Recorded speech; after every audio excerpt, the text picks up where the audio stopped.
大家好，我是老莫。馒头总是蒸不好，各种小问题不断，究竟该怎么处理才能让咱们做出来的馒头蓬鬆柔軟，不塌不起泡？今天就詳細說一下關於蒸饅頭的通用技巧，讓咱們在家蒸饅頭更容易。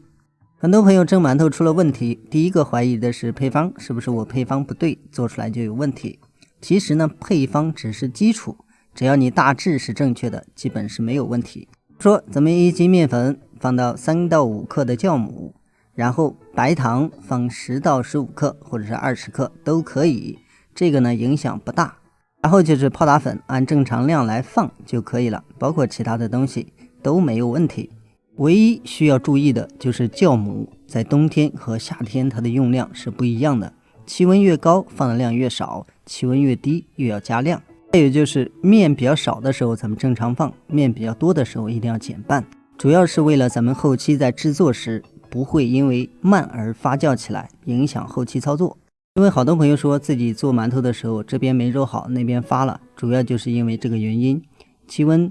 酵母量都沒有注意好。再有就是水量，咱們很多朋友和面的時候不注意水量，偏稀、偏軟、偏硬，常常出現。這裡只說一樣就可以了，面軟比面硬發的要快，所以咱們正常做饅頭，這個面呢不要偏硬，也不要過軟。一般1斤麵粉正常放水量是245到250克，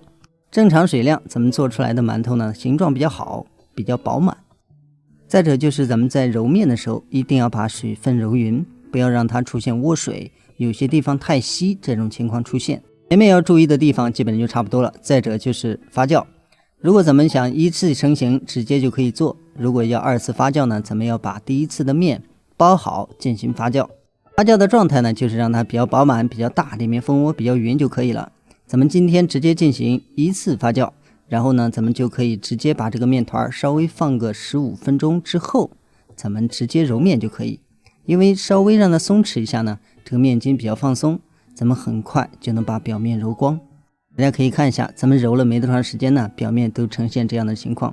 接下來咱們就可以直接來制作。如果是進行2次發酵的面呢，一定要把這個氣排匀排好，讓它裡面呢有細小的蜂窩不要緊，千萬不要有大泡，這樣就不容易出現起泡的問題。大家要記住，排氣排得越好，做出來的饅頭越光滑，裡面夹氣的可能就越小。要做好，自然就不会出現皺巴巴完全死掉這樣的情況。這裡還有一個問題，很多朋友說我1發做得好，2發為什麼做不好？其實呢，1發是比較好揉面，裡面不會夾雜氣，所以做出來的饅頭呢就比較好。2發呢就容易加氣，很容易出錯。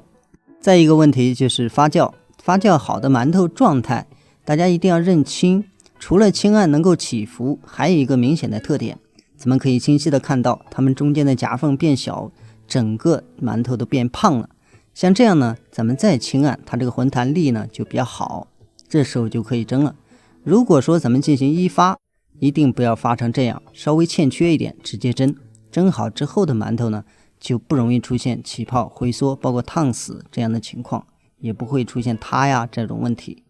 再有大家要注意，咱們蒸饅頭的時候呢，火力不要偏大，一般咱們用中火就可以。因為發酵好之後呢，如果說火力太大，它容易熱量不足，咱們蒸好的饅頭更容易出問題。就是蒸饅頭到底什麼時候開始計時？就是讓鍋裡面的氣升上來，這時候再開始計時。還有就是蒸制的時間，如果咱們在家裡面用小鍋去蒸，最好多蒸幾分鐘，不然咱們蒸好的饅頭容易出現裡面不熟，咱們2次再蒸容易回縮。